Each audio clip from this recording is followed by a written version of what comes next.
Ukrainian spies have foiled an extraordinary day of the Jackal-style plot to assassinate President Zelensky with a sniper on a trip to Poland.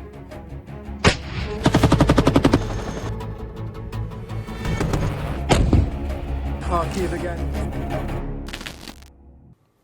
My name is Jerome Starkey. I'm the defence editor of the Sun newspaper, and this is Frontline, your weekly roundup of the most important news from the war in Ukraine. We're starting today with an announcement from Ukraine's SBU intelligence service about threats to President Zelensky's life, plots to assassinate him, which it has successfully thwarted. And the most interesting of these was an FSB attempt to recruit a sleeper agent in Poland who was planning to try and murder President Zelensky using a sniper at Poland's Rzeszów airport. Now, this echoes the plot of the classic Frederick Forsyth spy thriller about an ex-military sniper who attempts to assassinate a head of state but ultimately fails. Now, Lieutenant General Vasyl Maliuk, who is the same commander of the SBU behind that extraordinary drone strike we saw against Russian strategic airfields with the drones launching from the back of lorries inside Russia. That's the same SBU service which launched the most recent mine attack against the Kerch Bridge linking occupied Crimea to mainland Russia. Lieutenant General Maliuk was speaking to reporters and he revealed two separate plots to kill Zelensky. One of them involved two Ukrainian colonels who were in the State Guard Service, which is responsible for protecting high-profile Ukrainian individuals. They had been recruited and they were trying to get people into Zelensky's team. That was thwarted. But the one I want to focus on is this sleeper agent in Poland. What Maliuk said is that Russia's FSB had recruited this individual, a retired Polish military officer, decades before was the phrase he used, and they'd cultivated him over many years. He was nostalgic, sympathetic to the old Soviet Union, sympathetic to the ideals of the USSR, the empire, the Russian empire that Vladimir Putin dreams of rebuilding. And Maliuk said that this sleeper agent, he in fact referred to him, the word he used was canned, like a canned agent. He was activated and with the sole purpose of taking Zelensky's life. And he looked at a number of options, including a drone strike, but also including a sniper mission. And the place that he had plotted to shoot Zelensky was at Rzeszów airport in eastern Poland. Now, that is the closest functioning commercial and military airport to Ukrainian territories. In eastern Poland, it's about 50 miles from the border. It's a gateway into Ukraine. It's an airport I've used countless times. It's an airport Zelensky uses repeatedly when he travels out of Ukraine and to destinations around the world. And of course, it's also the airport that prime ministers, presidents, world leaders, ministers, diplomats have all used to get into Ukraine as well. Boris Johnson, Keir Starmer have both travelled through Rzeszów airport, among many, many others.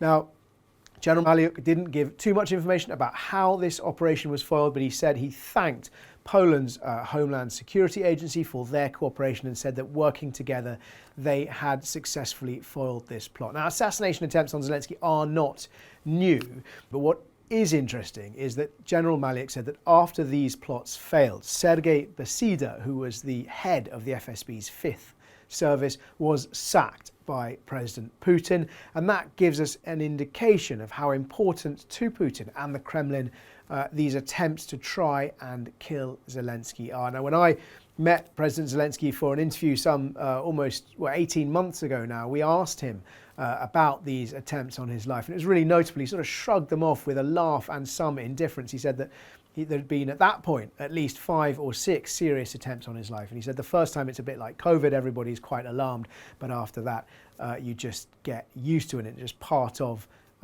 his daily reality.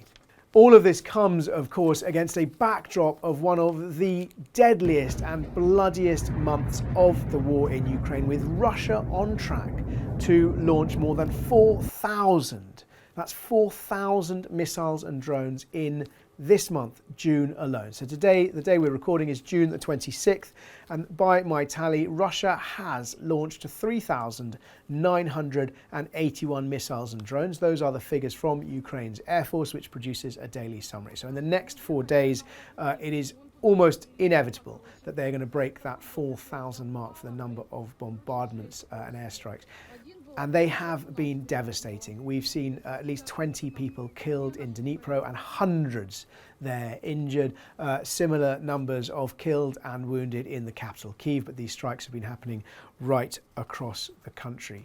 On the battlefield, fighting remains intense as ever. In Sumy, President Putin has indicated that he could capture Sumy if he wanted. That's in the northeast. Ukraine has countered, insisting that they have halted the Russian advance there. That front's significant because it was Sumy where Ukraine launched its surprise ground assault into Russian Kursk. Russia has finally forced Ukraine's troops out of Kursk, and Russian forces have crossed the border into Sumy. President Putin, speaking at the International Economic Forum in St. Petersburg, gave a really interesting insight, I think, into his psychology, a reminder of what his objectives are. He said Ukrainians and Russians are one people, and he said, and in that sense, Ukraine is ours. That speaks to his belief that Ukraine and Russia are inseparable, and that whilst he said in the same interview that he does respect Ukrainian sovereignty, actually what he was saying there is that he doesn't, because he would only respect Ukrainian sovereignty if Ukraine remains neutral. And Ukraine has chosen to pivot towards the European Union, and now, because of the war, to pivot towards NATO. That was something that was only really cemented as a result of Putin's invasion. And Putin also said, we have an expression in Russia, it's where the foot of a Russian soldier steps, that is Russian. And again, that is an indication of perhaps what he wants in terms of peace negotiations, if indeed he's got any intention of engaging in these negotiations. Seriously, the territory that is currently occupied by Russia, he would see no path to surrendering or ceding back to Ukraine.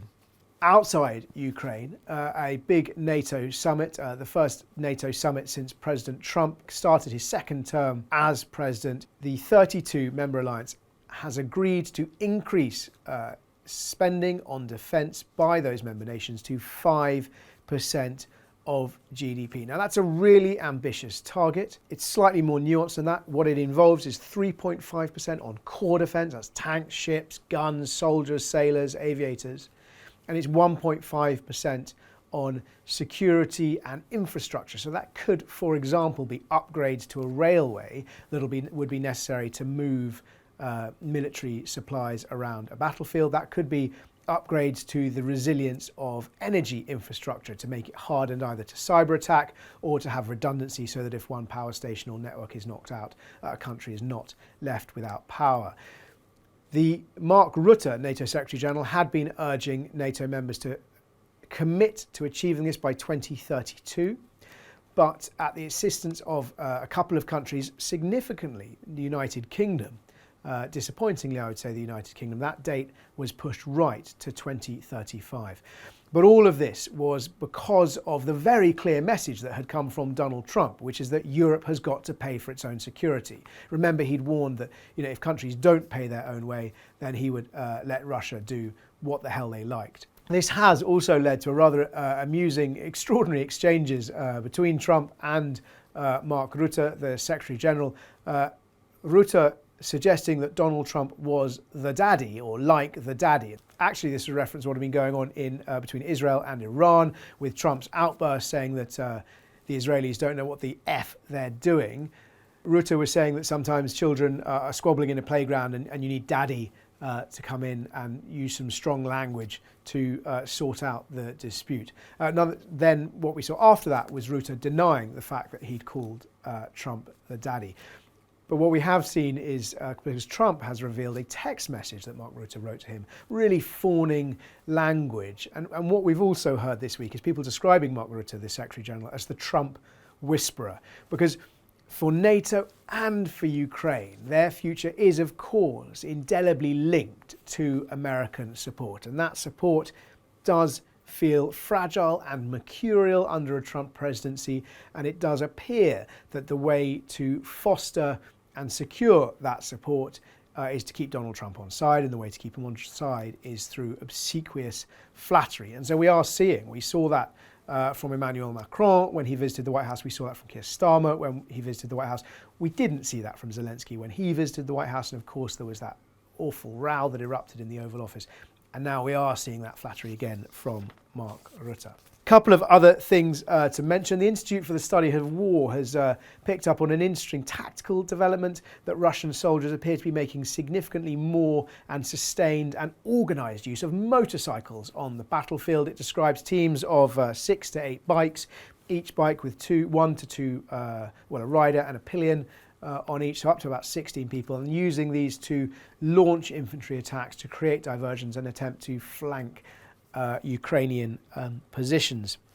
The other thing the ISW picked up on recently is Russia's sort of political manoeuvring to try and make it easier to mobilise soldiers from the CSTO. The CSTO is a sort of very, well, crudely speaking, it's a Russian equivalent of NATO, and it's an alliance of former Soviet states or neighbouring territories that would agree to support each other in the event of conflict. It would normally take 30 days for their soldiers to support each other. The Russian Duma is trying to change that to make it 1 day, effectively to allow them to mobilise those soldiers from Armenia, Belarus, Kazakhstan, Kyrgyzstan and Tajikistan at a moment's notice. And the other thing, before we get on to questions, is just some extraordinary footage has emerged of a Ukrainian helicopter shooting down a Shahed drone. And that's interesting. It's a Hind helicopter shooting down one of these Shaheds. A reminder that sometimes the best solution is not necessarily the most sophisticated or the most complicated. This is a relatively old-fashioned helicopter gunship firing its cannons at another aircraft in the sky. And it reminded me when I saw it of a conversation that came up at the Rusi Land Warfare Conference here in London, where the generals were making this point, which is if you have a solution, they were saying this to industry, if you have a solution to shoot down a missile or a drone, you better make sure that solution is cheaper than the thing we're trying to shoot down, because otherwise the way they phrase it is you're the wrong side of the cost curve. Because weapons like drones, like Shaheds, have become so inexpensive, there's no point having a £1 million missile to shoot them down, because that just becomes unsustainable. And these Shaheds are relatively slow flying, simple aircraft that if you can get a helicopter close to them, you can shoot them down. They have no inherent defences, the Shaheds, of their own. As ever, if you do have any questions, please do ask them in the comments below, and I'll do my best to answer as many as I can next time, or I'll get into the comments and answer them there as well. 4 we're going to rattle through today.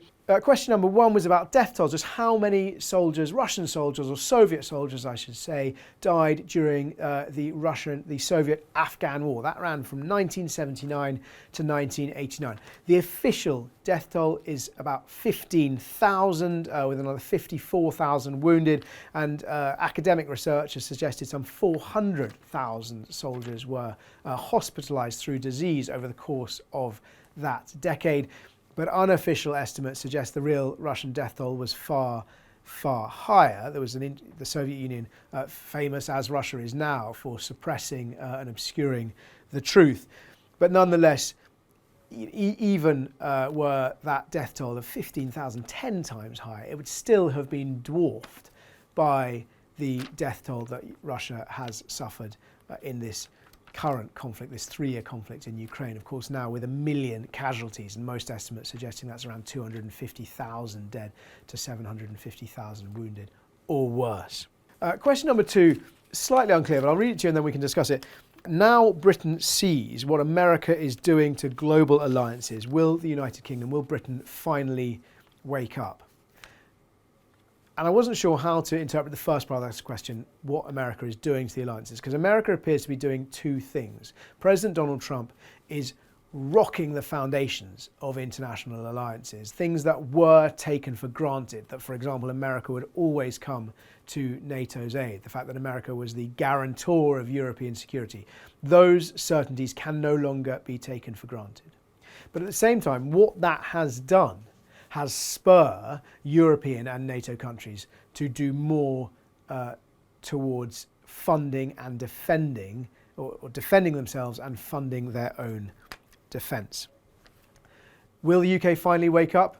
Well, the United Kingdom has committed to this 5%, this increase of defence spending to 5%.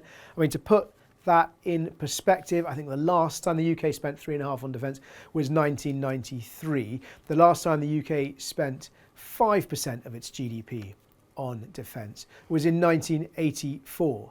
So while it's still in the Cold War, before the Berlin Wall had come down, before the collapse of the Soviet Union. So this really is a return to Cold War levels of spending. Question number 3, will the scales finally tilt in Ukraine's favour? If Russia continues hitting civilian targets and Ukraine continues sort of degrading Russia's military, will it finally tilt in Ukraine's favour? Well, possibly. It's worth pointing out, though, that Russia is also hitting Ukrainian military targets. Russia is also grinding Ukraine down on the front lines and doing its best to grind Ukraine down behind the front lines. Fundamentally, this is attritional at the moment. That is just those both sides wearing each other down. And so it becomes a battle of will and resources. I would argue that Russia on its own has more resources. Ukraine at the moment certainly has more will, and with the support of its allies has more resources. The question is whether those allies have that will as well, and whether those resources will continue to be mobilised in Kyiv's defence. And a final question is about the manufacture of Shahed drones. Can Russia continue to manufacture them now that Iran is under pressure or unable to manufacture them because of the Israeli strikes, or because Iran decides it needs them for itself? You remember that Russia is manufacturing these drones under license on Russian territory. My understanding is that Russia is producing around 170 Shahed drones daily. It seems Russia has found ways to circumnavigate the sanctions on components. Shahed drones are not particularly complicated in terms of their avionics. Indeed, one of the things we discovered when I was in Kyiv was that one of the carburetors in one of the early models appeared to have been, or it was branded with the word Tillotson, the name of an Irish carburetor manufacturer. Tillotson make carburetors for sort of handheld petrol-operated gardening devices. And the reason those are useful for drones is because just like you might move a chainsaw through many orientations as you're using it, so a drone rotates in many directions. So these carburetors were appropriate, or were able to do the job in a drone. Now, Tillotson insisted that they've cracked down on their supply chains and that their components are faked and are manufactured outside in other factories around the world. But the point is that a lot of the ingredients of a Shahed drone are relatively simple. So, and Russia appears at the moment to be able to carry on manufacturing them. Remember, of course, you can join Frontline, and if you do become a member, that will prioritise your questions. It'll make them stand out among the hundreds and thousands of comments that we sometimes get under these videos and make it easier for me to make sure I answer them. Thank you very much, and see you next time.